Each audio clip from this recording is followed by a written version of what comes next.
கொஞ்சமாக உளுந்தம்பருப்பு போட்டுக்கலாம்.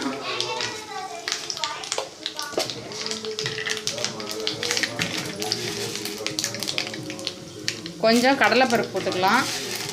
இதெல்லாம் நம்ம தேவையான அளவு தான். எதுவுமே வந்து இவ்வளோ தான் போடணும் அவ்வளோ தான் போடணுன்றது இல்லை.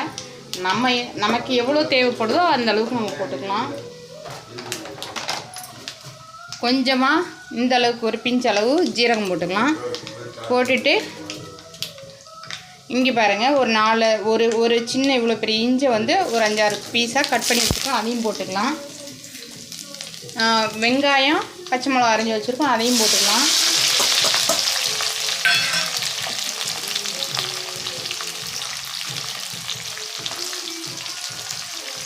கொஞ்சமாக ஒரு பெருங்காய பொடி இந்த அளவுக்கு, இதையும் போட்டுக்கலாம்.